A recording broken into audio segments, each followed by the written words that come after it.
No, that's what I'm saying on my phone. I think it's live, Song on Shilpa. Fire. Yeah, it's live. See if you can hear yourself. Waiting for Song on Fire. No, it's saying waiting for Song on Fire. Dude, your net connection is slow Is it? One person is waiting. Is that me? then. Yes, like See if you can hear yourself. waiting for Song on Fire. It's live, it's live. Okay, Was Shilpa. live. Okay, my Okay. net is slow. So before we go into our introduction, I just want to give a context to everybody who's coming online now. So Shilpa and I, Sure. we are going to discuss the movie scene, the Matrix movie scene, where the scene where the red and the blue pill is given to Neo, and how he makes the choice to take the red pill, and we are going to discuss what the red pill symbolizes and the blue pill symbolizes. So first Shilpa is going to explain the whole Matrix theme, and then she's going to narrate the scene, and then we are going to derive and dig out the Christian principles that we have found from this scene. Isn't that correct, Shilpa? Yeah. Yeah. Okay. Yeah. Okay. So before we do that, I want you to share with everybody how we know each other, the Sure. history, geography, physics, chemistry, everything, starting from Liva. Okay. So yeah, JD and I go like way back about 12 years, I 1947. guess. Okay. No, 10, 12 years. So we first met in 2009, like Oh. just like we were both entering B school, and then we had like a pre-orientation class, and I remember it was English class, and then I had to sit next to him because I came late. There was no other place. and then so we had like it was like an icebreaker, so we had to introduce each other, and then that's how we kind of had our first encounter. And after that, we were in separate sections. I was in section A and he was in section B, and we encountered when I think he was going around asking if anybody wanted to come sing for the noon choir at St. Teresa's Church. And he mentioned that, the father, parish priest over there, wanted it to be a very lively mass and youth-oriented mass and all of that. And I always liked singing. I used to sing in the church choir before at Luz. And whenever I could, like even in school and stuff. So I said, yeah, readily, I agreed. And then a few of us like that, we kind of came together for that. Formed And the it was choir. nice. Mm. Yeah, we formed a choir and it was fun. The choir was very, I mean, it was nice, like with everybody, and it was something to do every Sunday. So that's how we, from there grew our friendship. And then after we graduated, we sort of like when I started having like my sort of deeper journey. I mean, I was always a Catholic. I was born and raised a Catholic, and yeah, even in Liba we had like a nice retreat in the beginning and stuff, and which leaves some things to chew on. But then I was still doing my own things, like believing whatever I wanted to believe Dude, do you and stuff. remember during that retreat in Liba, you came to share your, the experience, and you started crying as soon as the mic I was given to did. you? Yeah, I did. I yeah. think I vaguely remember now. Yeah, I did. Yeah, it was very powerful and moving. I think probably it wasn't my first charismatic retreat because I had been to one in Stella where I remember Glenn and Teresa had come, and then Oh, Swapna was playing the keyboard and stuff. It wasn't my first retreat as such, but still, I mean, I was always a spiritual person, so I mean, it did, it did move me. and then the So. choir, and then we did something together, and Yeah, we had our YCPG prayer group, and then then we had a lot of fighting because both of us are choleric in nature, and then yeah, there is like extra choleric in nature. So and then he wants this way, hard to please. Nothing is ever perfect. So then that we just like have so much of conflict about that, but it was nice. We also were able to do some things because we rub both off. liked, I think, Mm. accomplishing things. We shared that, but then it just got toxic at a point, and then we had to like, no, I had to leave the choir, and then I just took a break. I don't know, was it a year or more? And then suddenly you also left the choir. Then after that, You Cindy joined the called choir. back and saying, yeah, she said he's not there. So if you're there, just come join. So that's how I went back to the choir, and No, then but somehow I think then both of us had our time of healing, and then we got back again. Yeah, so it's good. no, but the thing is, I think that was the time when you put your foot a good foot down, right? During those times where I was acting up, very badly during those times. Like I mean, but I had like a really, Strong high. foundation. Yeah, and I had really like. I mean, I think I tolerated a lot. Probably Yeah. should have put the foot down way Yeah. before. No, I'm saying you said you used some phrase, right? You put your good self forward or something like that. You said the last time we Uh, spoke. You were yeah, your good self. Something. yeah, I yeah. mean, But I don't remember what I said last time. But yeah, I mean, I think I was trying to be very, very charitable, and yeah. no, but it really definitely helped me that period. Uh, Um, yeah, but then now I struggle, in spite of that, it's not like I'm just overcome. I'm just perfect with all relationships. I have my struggles like with different kinds of people, like so. so Yeah, what I want people to understand is like, even when close friendships break up, it doesn't have to be like a complete closed door. Especially when you yeah, know the other person is genuine and honest, it is just few differences or your character traits which, were not compatible. clash. But Yeah, eventually, people grow out of it and people get healed, yeah, and it is always possible correct. to restart Correct. relationships no Yeah. matter. In fact, at that time, I was speaking to Baby and that time he told me, oh, there was this girl that okay, for some reason I had to like kind of like have a break with her, but then later, she became a really good friend, and I Yes. went to her house. She had her children, and I remember I always had that in mind. I Yeah. always hoped that we would be there someday. Yeah. So yeah, that's it. So like like you said, like so it was a good to have such good counsel. Like I mean, Baby Chan is what he's like some Yes. 50 years older than us. He's seen so much more, right? So I mean, it Yeah. was good to have counsel like that from So him. our friendship is back. Yeah, sure. And can you tell people how much I've changed ever since you saw Oh me? no, that I can't. That I don't know. That I don't know. Oh, even. Okay, anyway. 'Cause- So so let's get into the discussion, Shilpa. yeah. So I have not seen the movie. I mean, I've not seen it Okay. at least to know what the whole movie is about. So if you can give a synopsis of what the Oh, movie sure. is, yeah. Sure. Yeah, so The Matrix is a 20-year-old movie, which is probably why most people haven't seen it, right? And it is like heavily like a sci-fi movie. So At it is that time, it was directed very famous, right? When it very came. famous. Yeah, it was very famous, but I don't know how many people back then, 20 years ago, had like a huge craze for like Hollywood movies and stuff. I'm not sure. So probably that's it because I mean, even like, in my friend circle, I was just saying today, like, oh, we're doing this thing, and most people hadn't seen the movie yet. Yeah. Yeah. But Okay, they were explain. women, so probably, yeah. So this movie is like, it's a science fiction movie, and it's about um, a world where the humans and the machines, with the development of artificial intelligence, the machines become so smart, Mm, and then there ends up breaking out a war between the humans and the machines, mm, and the machines finally block out the sun. mm. They, so that they think that so human beings will like die out Die. Mm, because without the sun we don't have food and stuff. But machines also need power. So what they do is they harvest human beings and plants, like they're like bio farms of human beings, which are plugged into this system, which is this thing called the matrix, right? Matrix. So basically, the person is actually in a limbo. Like they're just like like a vegetable which is being harvested, but in their mind they are plugged into this. There's like a wire which goes in the back of their head, and then it helps. So it keeps their brain engaged, and they think that they are living in a world which is like normal, like today's world. But actually, they are like they don't know anything about what happened, about the war. Everyone's forgotten all that. But there is this small band of people who have been released from the matrix.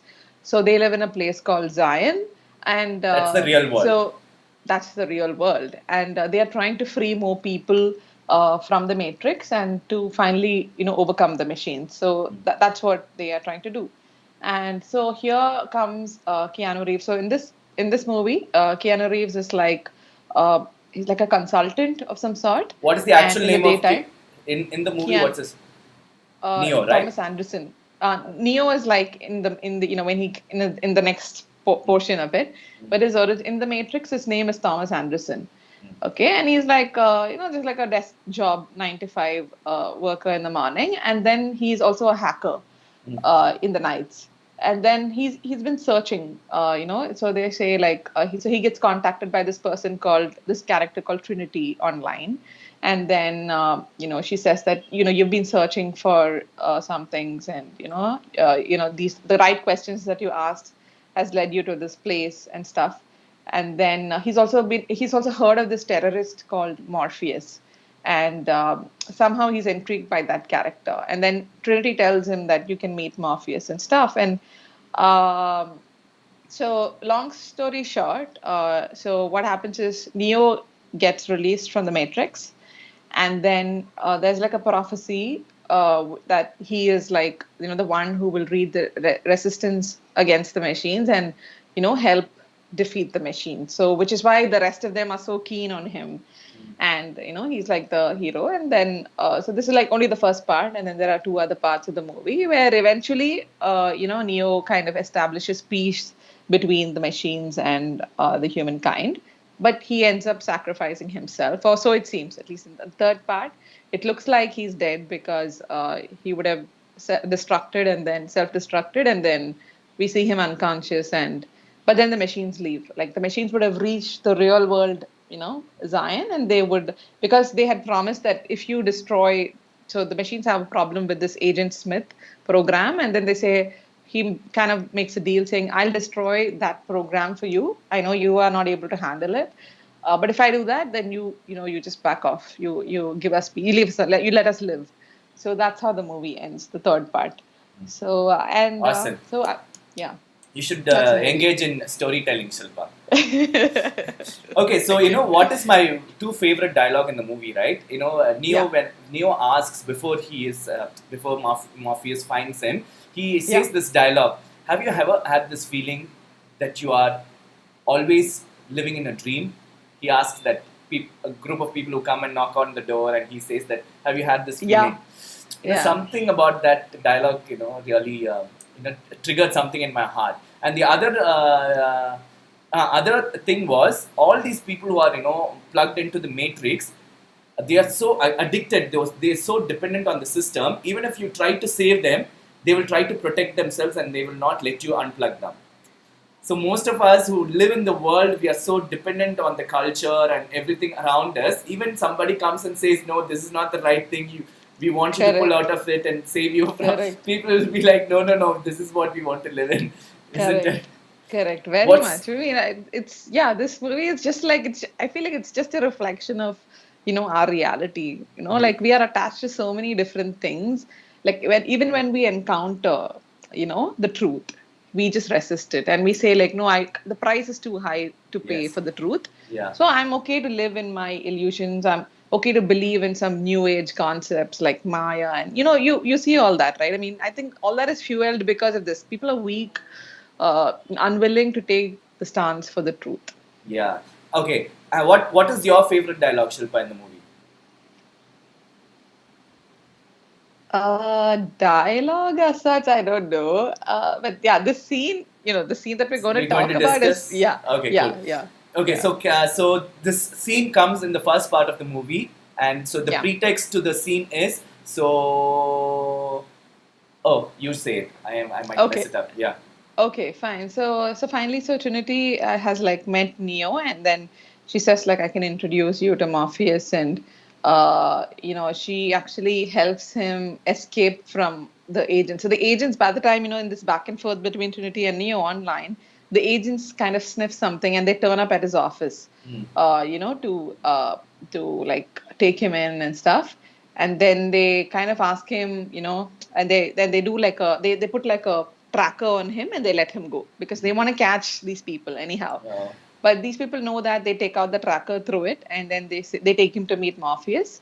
And then as she's sending him into the room with Morpheus, she tells him that be honest.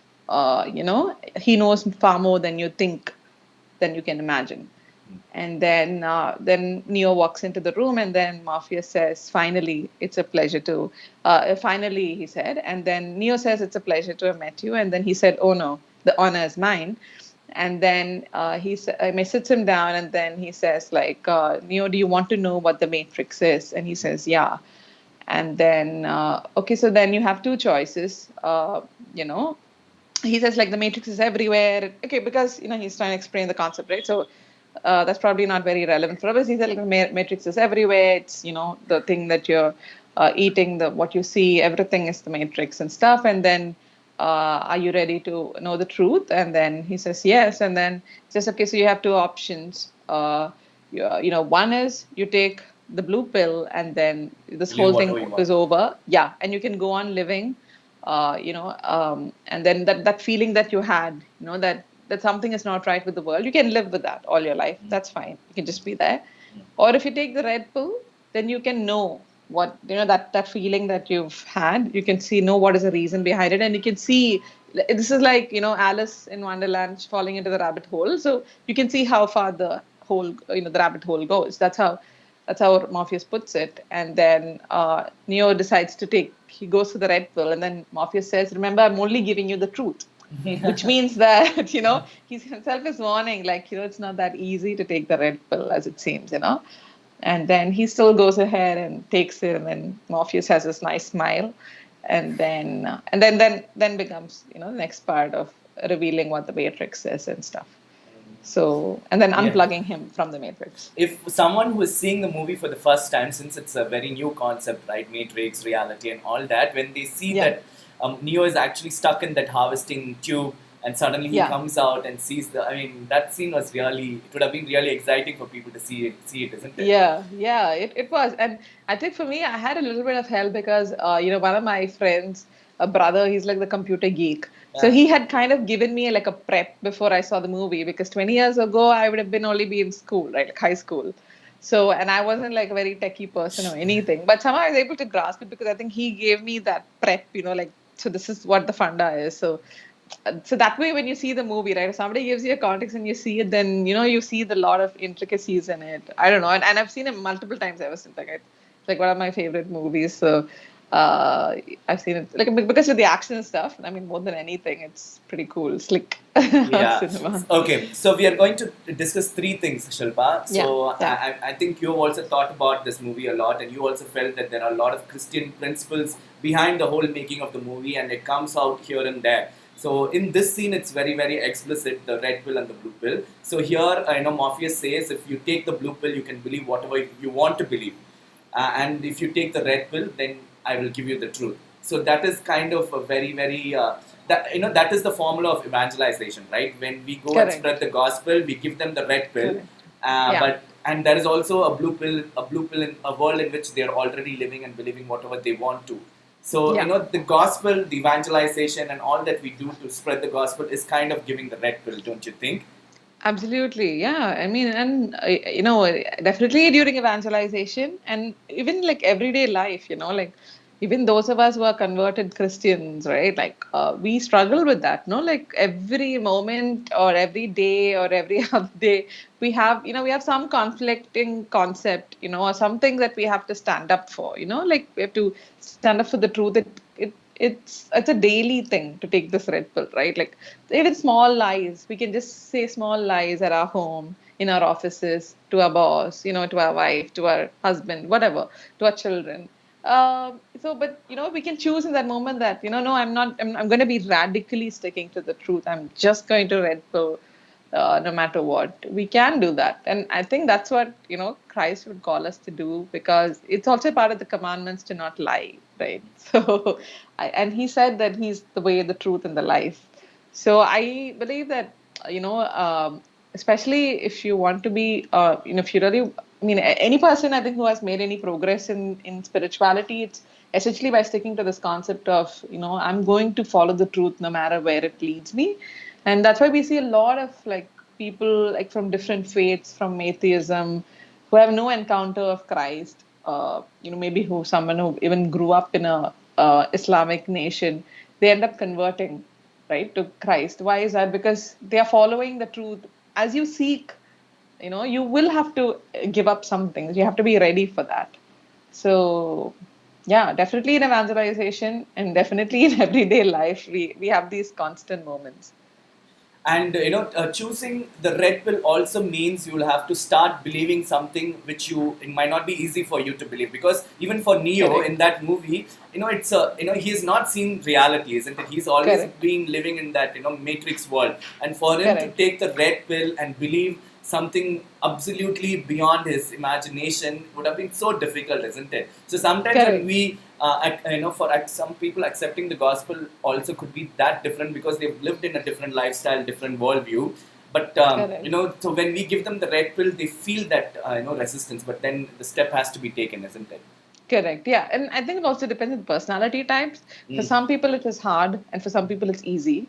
For some people, they just want to, they've always used to, following the truth. So for them, it's like liberating to like break out of Exactly. that. Yeah. For some, I think, I think I'd fall more into that category. Like, I'm just happy to like embrace the truth. I feel like, sin always feels, sin and, falsity always feels like a chain to me. So when I discover the truth, I'm like, yes, I just knew this in my heart and I just like jump into it, But for me, the harder thing would be like my personal faults, that accepting that. Like when somebody else is saying, like, hey, no, this particular aspect is wrong with you, accepting that is very difficult. That red But I pilling think is difficult for you. that feeling is very difficult. But in terms of like concepts and, like, okay, like, no, abortion is wrong or men and women are different, those kind of concepts, like, although I may have formally believed otherwise, Giuseppe, otherwise, eventually, kind of losing that concept and taking the Christian worldview, I think that is relatively easier for me. Yeah. Okay, so I think we are dwelling into something. This is your child. You can take him and keep if you want Yeah, to. but he's not presentable. That's rice all over. Okay, wait 1 second. 1 second. Yes.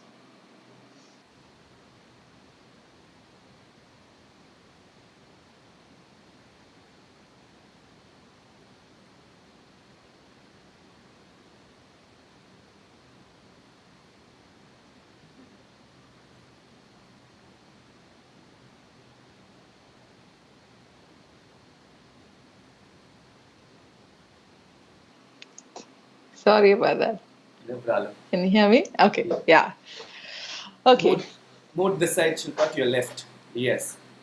Okay. Yeah, so I was just thinking this is an interesting concept, right? Like for most of us, even when we are red pilling, the overall concepts of Christianity might be easy for us to accept. But then once the red pill goes inside our system and once it starts changing our life and expects change, then it becomes Yeah. difficult, isn't it? So Correct. there are two levels to it. Even for Neo, Absolutely. taking the Yeah. red pill, I think probably would have been easy for him. But then to Correct. accommodate to the reality outside Matrix would have been Yeah. difficult here because It was. Morpheus keeps It on was. saying it is all in your mind. You have Correct. to, Correct. whatever. He Yeah. has to undergo like rigorous training where he has to learn combat. So, he has to like, that's why in the Matrix you see all these crazy action scenes which are like completely in violation of gravity and stuff. Because what they're trying to show is because Matrix is not real, it's the limitations of the mind. So Neo to a greater degree eventually frees his mind. So that's how you see that those action scenes. That's why they're like he bends all over the place. So I yeah. So I was for a long time, even though for me accepting the Catholic faith was very, very easy, the concepts, the doctrines and the dogmas. But then the application of those in my personal life was not that very easy, which is why even in the choir, even though I was like creating hangama, oh, I'm very committed, I'm doing this for God, but then there was no personal transformation in terms of my character and my virtue and how I related with people. So for us, Right. for me, the red pilling of the Catholic faith was easy, but the red pilling, but the change that the red pill expected of me to change myself Yeah. and Yeah. liberate my mind was very, very difficult. I think it was the case for you also, isn't it? Absolutely. And I think it's a lifelong struggle, right? I mean, can any person claim that, okay, they embrace the Catholic faith and they became a saint? No. I mean, I think we'll all have areas where, like virtues that we have to, work on lifelong, some more than others. But it's very hard for us to judge. Like because I was just seeing this quote today from St. Francis de Sales, where he says that true humility um, never looks humble or and never speaks words of humility, something like that. So basically, in the sense that we think that humility is when it presents itself in a certain fashion. I think it's beyond human judgment at some level, right? So every Oh, virtue, uh, yeah, I'm saying, like, we might think that, oh, that person is so saintly, but we never know, or we can say that person is such a sinner, but we may be wrong. So that's also there. So, like, when we say that transformation has to be felt by everybody, I always feel like maybe not, like, because even the saints were persecuted, right? Like some of them were even no, like but we could Padre be a Pio. good judge. I'm saying we could be a good judge of virtue because for me now I know, like if Yeah, when I'm relating in terms of forgiveness or pride or ego, whatever that could be, I yeah, know if the red pill yeah. has taken change, made that change in me. I'm not saying this is left to the judgment of the other people, but I know whether I'm changing in Right, my virtue because any right. encounter with God has to transform you. Because that's why Paul says in one of the letters that you become a new person. True, So the gospel true. could be the red pill, but you have to allow the red pill to have its effect and change you and make you the person that Yeah, it wants to be in reality. I think that is yeah, also true. so. Whenever Yeah, I that requires work from us. Yeah, for sure. yeah. Okay, the second point is Shilpa. So as we see that Morpheus gives that, Morpheus says that Trinity says Neo was asking the right questions, and that's why he's been led to this point where he's coming and meeting Morpheus and Trinity. So a lot of us actually want to know the truth, and we are constantly seeking the truth, reading books, watching movies, listening to commentaries, YouTube, whatever that could be. But when time comes, we have to accept the red pill from Morpheus and take that step of faith, isn't it? Yeah, absolutely. Just as I was telling you, like G.K. Chesterton has this verse, like you put the food in your mouth to chew and digest, so that the purpose of the food is met. But most of us in our journey of seeking the truth, we are just listening to so much of information. Okay, give me this, give me that, but we are not putting everything, assimilating and digesting, and see okay what is logically the truth. So, so do you agree that somewhere we have to, you know, make that rational decision and the step of faith to accept the truth? That's, Absolutely. Yeah, yeah, for sure. how's Like, I mean, for you, because you also came from a different worldview before Christianity meant yeah, something to you, isn't it? How was correct, the journey correct, for you? correct. Yeah, so yeah, like I said, I could see that, the result of the beliefs that I had Mm, before, mm, I could see the fruit of that, which was like uh feeling guilty and feeling lonely and trying to please other people, but never feeling like you can please other people, never feeling content with what you have with your life, fighting with your family because they don't fit into your description of what you want as a family, or never really satisfied with anything. So I understood that, okay, the concepts that I had before weren't really giving me any peace, although I said, oh, like, men and women are equal, and we think we can. I mean, we are very, very similar. In equal meaning, we are very similar and stuff. But I understood that there's somewhere a disconnect. That cognitive dissonance was there. Like, it's not really adding up. Like the things that the world shows or the way the movies show, and it doesn't really result in happiness. And at the day, it never really works like the movies in real life.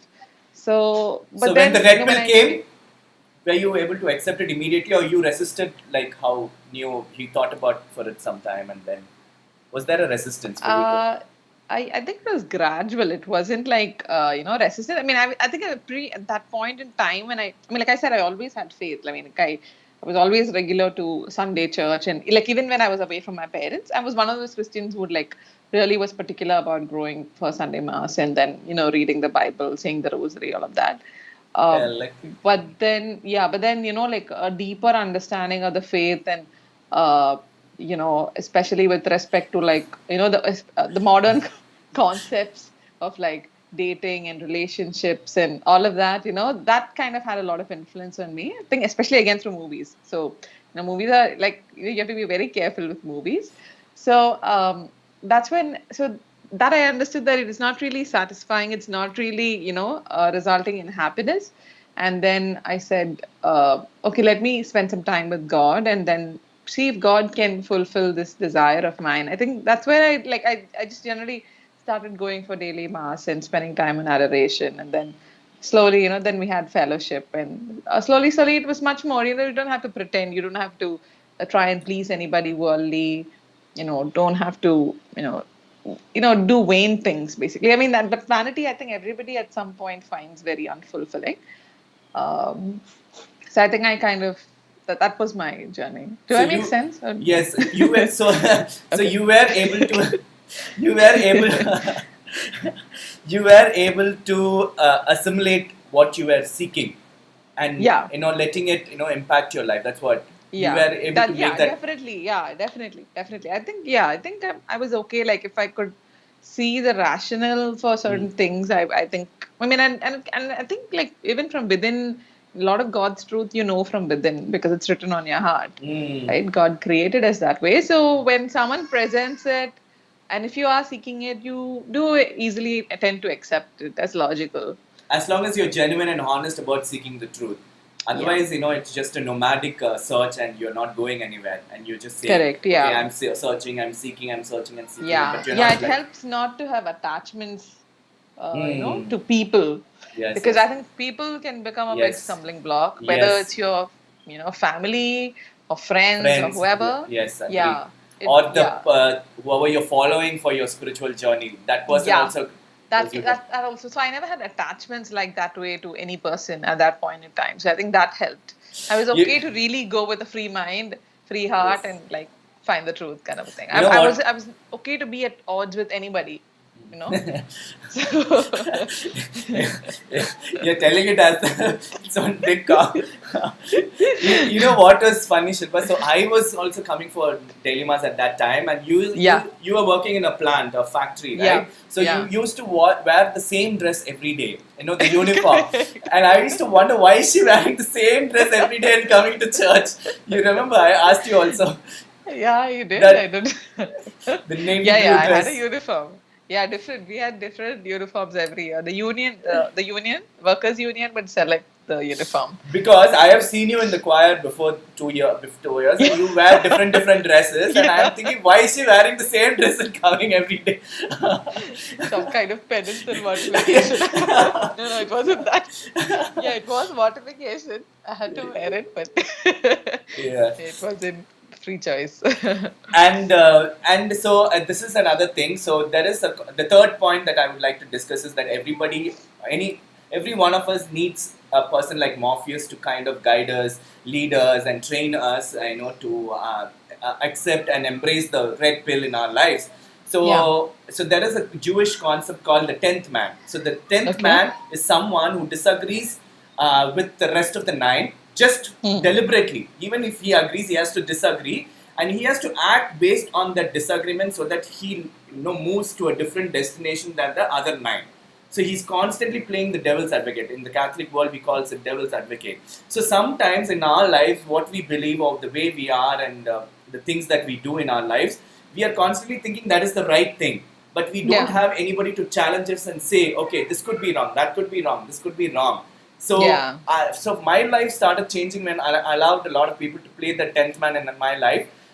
So Mm. then the transformation became very exponential in my life. So because I Right. allowed the tenth man to have an effect in my life. So in the same Right. way, would you agree that as Christians we need friends or a spiritual director or a priest or whoever that could be to play the Yeah. tenth man? We have to be open because not everybody is good with accepting criticisms and wanting to Yeah. change Yeah, the way you of were their. that tenth man for me at that time. You were Yeah. so highly critical. Yeah, you were. Like even like on modesty and stuff, I think we had like great debates on that. But eventually I kind of came on that plane agreeing with you. Even though vehemently I disagreed with you at that time. I think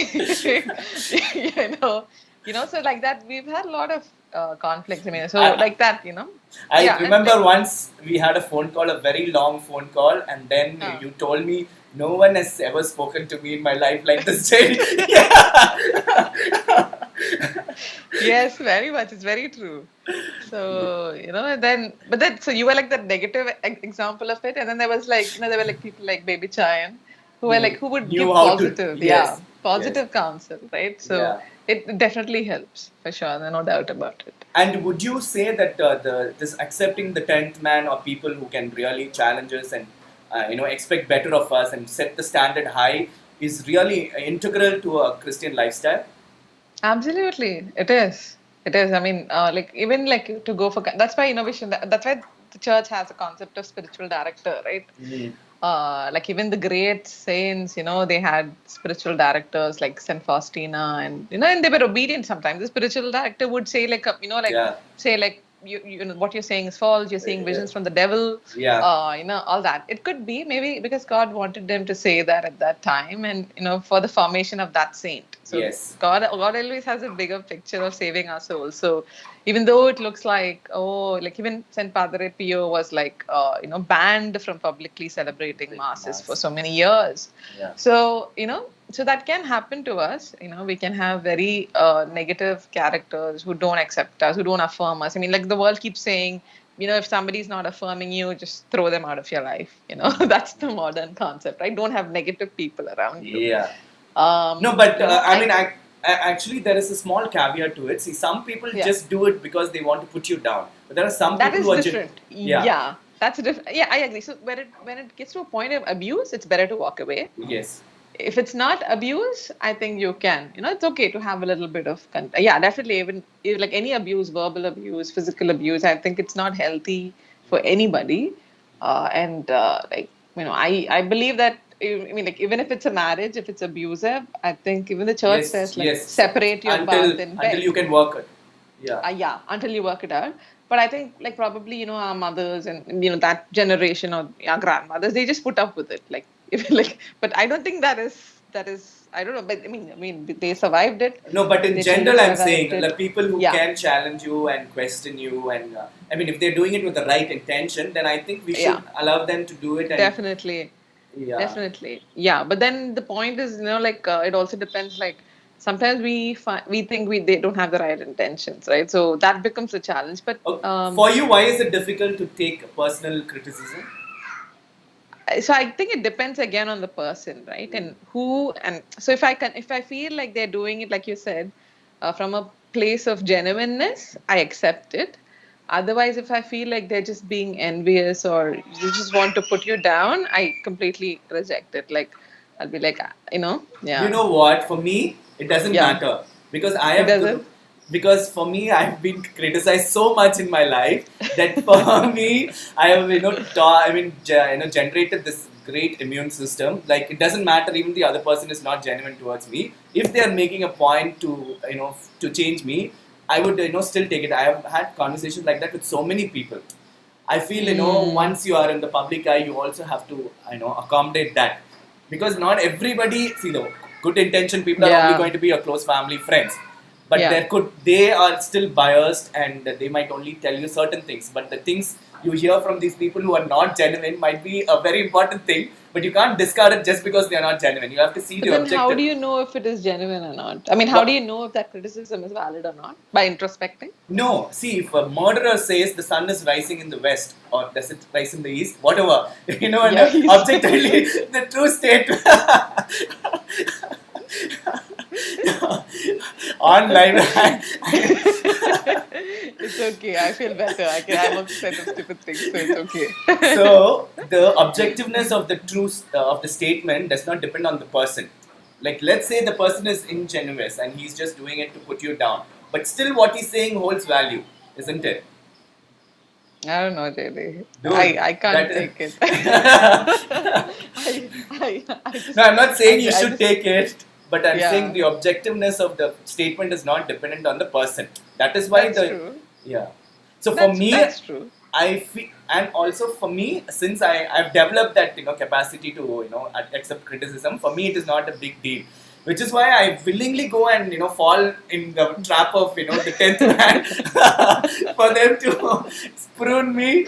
I know it's so many times. I myself go and ask what are the things, like even for random people, like they give me a lot of yarn, But I'm saying, yeah, but in overall, the ultimate bottom line of this discussion is that we need to have those kind of people who can challenge us. Otherwise, we are Yeah. living in our own buffered self, and we are not breaking Yeah. holes so that we can be liberated Yeah. from our own cocoon.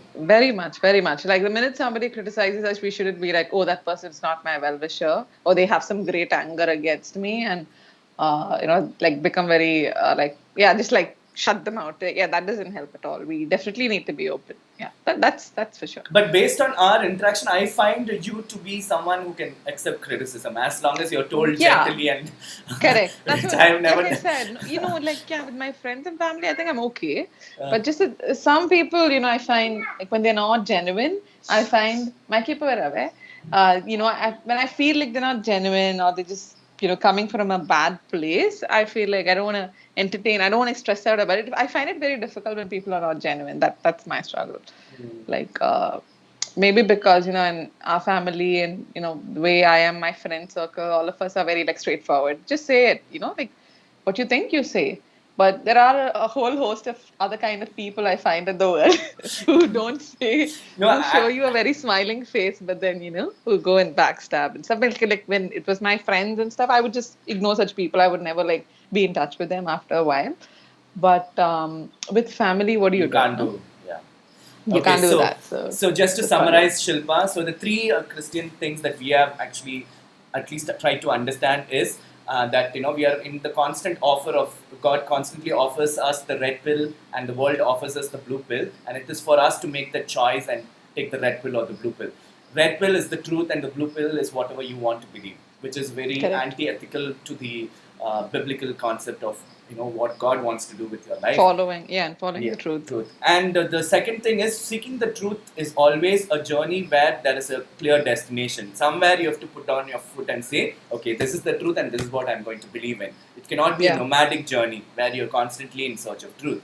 And the third thing is you always need that 10th man, somebody who can constantly challenge you and push you much closer to the truth, so that you don't get swayed here and there in that journey of yours.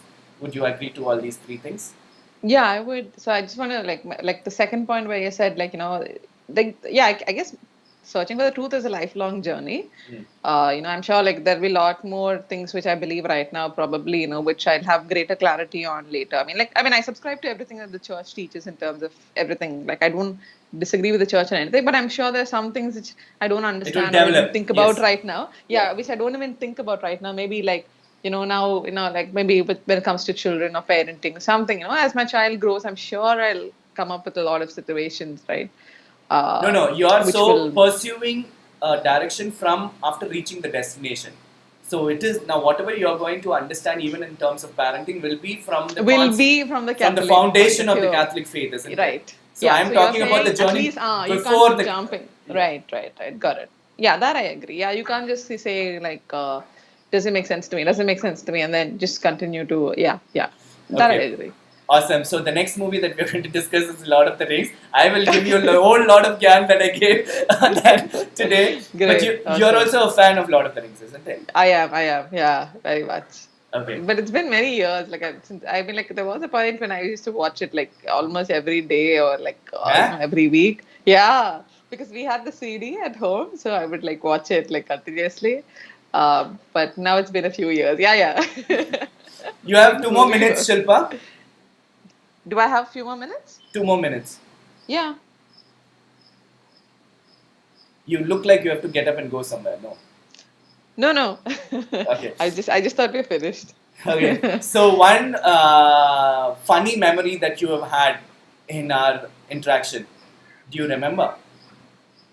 I remember. Just trying to think what is funny.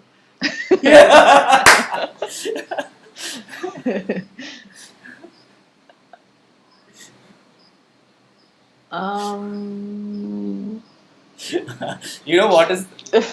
I think.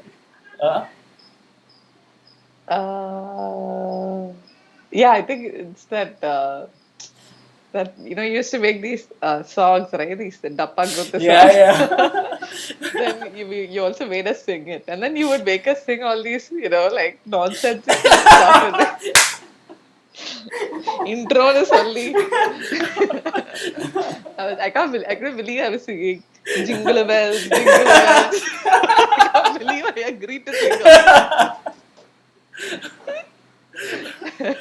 You were there at that time, that Christmas I was program. there. I was there for that. Yeah. Yeah. But the Then even we three kings, we did like wow, we wow. Yeah. What do you mean, dude? That you sang all these? Sorry, what? No, but it was fun, right? It was very It was fun. That's what I'm saying. It was funny and fun. And One thing, another one I remember was that Specs Pano Mano Ariano Mano. How can people agree to sing this? what is that? What is that? I don't remember. Yeah, no, it was just some random intro. It doesn't mean anything. The words don't mean anything. Okay, it's just some song. I don't remember for which song We it sang was. that in the Deck church. the halls, I Oh, think. okay. Oh, what is the In tune? church, yeah, to sing in church. What is the By the tune? time, What? by understanding of Sing the tune, music, dude. Specs Mano Mano Ariano Mano Specs Mano Ariano Mano. I mean, imagine like there are like adult, like 20 somethings. There are like some 10, 20 somethings who are singing this. They're ready to sing this. No, it's funny. Yeah, that's very funny. And our practice sessions used to really be funny, right? People were pulling my leg all the time. Yeah. You also. I mean, yeah, the people also. It was Cool. fun making songs and stuff. Oh yeah, the Julian Ravita song and all of Yeah. those. I remember that Tinoy song. I always Move this remember side. it. Okay, I always remember Tinoy's that song. I think Andrea wrote that line. I'm not sure if you wrote What? it, but that line in Tinoy's song goes like Tinoy, Tinoy, Tinoy, oh Pinadi or night.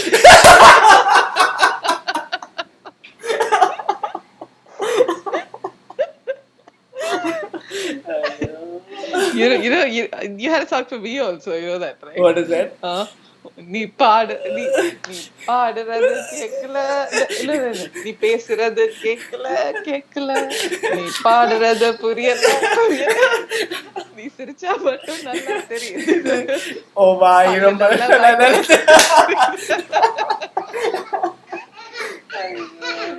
Okay, my debut and my son have come. Giuseppe. Hey. Hi. Magpa? Okay, so that's like them telling, let's wind up. Yes. Thanks, Shilpa. So we will connect back another day for Lord of the Rings. Sure. I think this was fun, Okay. right? It was a good. Yeah, it was. I don't know about people, whether they find it useful or not. Let's Cool. see. Take care. Cool. Bye. Yeah. God bless. Bye. Thanks, Bye. Eddie. Bye. Bye. Bye.